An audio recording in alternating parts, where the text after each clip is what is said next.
Hey, good morning. Welcome again to Take 5. Another day to think about and ponder and recap the message that we talked about this past week. Let's jump right in. So we've been recapping the message from Sunday where we talked about the life and the calling of Moses, and this was our fifth installment in our Back to Basics series. The title of the message was just simply Ifs, Ands, and My Big But. So far this week, we've learned a couple of very, very important things from this story. One of them is that excuses are like rear ends. Everybody's got one, and they always stink. Everybody's got an excuse, and they always stink. And yesterday, we talked about the fact that God hates our excuses. We learned that from this story with Moses. We learned that from that parable that Jesus told us in Luke chapter 14. God hates our excuses. And what I want you to understand is that I realize some of you are sitting there thinking that you have some legitimate excuses, that you have some real reasons as to why you're not doing some of the things that God commands us to do through Scripture, and maybe even He's calling and wooing you to do in your life now. But what I also understand is that we all have a lot of illegitimate excuses. We have these lame excuses that we come up with for reasons why we're not doing what God has commanded us to do. What I've realized is these illegitimate excuses, these lame excuses, these excuses that they have no merit and they don't make any sense, they all come from a few places. They come from fear, laziness, or just blatant disregard.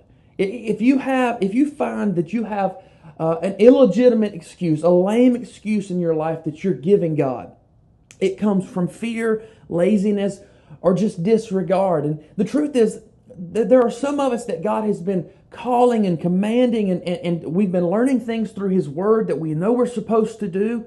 And the reason we're not doing them is just because we're just too lazy to do it. We're just too lazy to put forth the effort and the work that it takes to have a real relationship with God.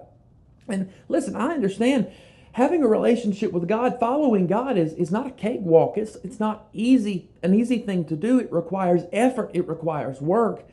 And so many times we all have been guilty of just being too lazy to put forth the effort.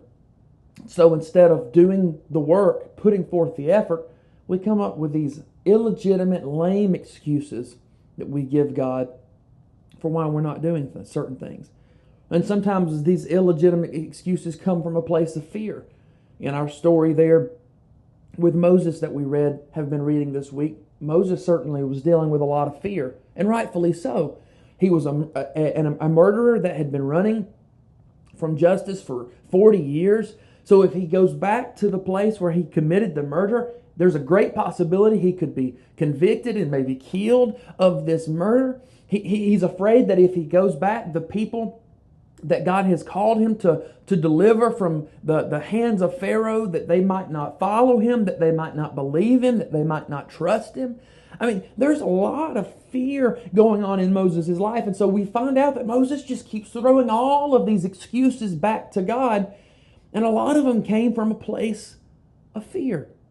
And what I want you to understand today is there's been times in our life, and maybe some of you right now, where you are giving God these really, really lame excuses as to why you're not doing certain things, and maybe they stem from your fear.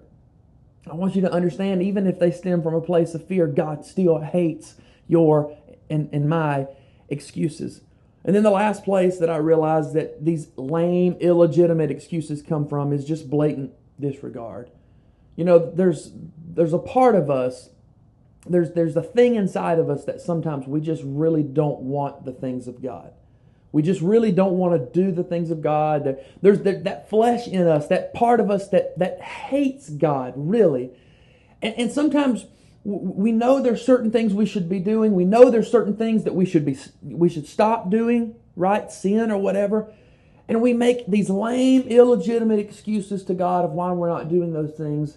And the truth is, we just don't really care in that moment.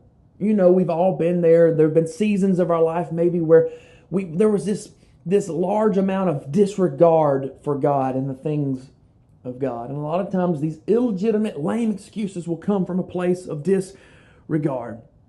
What you and I have to make sure we do is number one, we've got to identify these excuses, and we've got to make sure we strike them down, we throw them out, and we don't allow ourselves to justify them. Because as we learned yesterday, we have no excuse for our excuses. There is no merit to any of our excuses, no matter where they stem from, no matter why we're giving them. God hates our excuses. And so we need to learn ourselves to hate those excuses as well and to strike them down every time we try to bring them up in our lives. God hates our excuses, the legitimate ones and even the illegitimate. Hey, I hope you have a great day today. I'll see you again right here tomorrow on Take 5.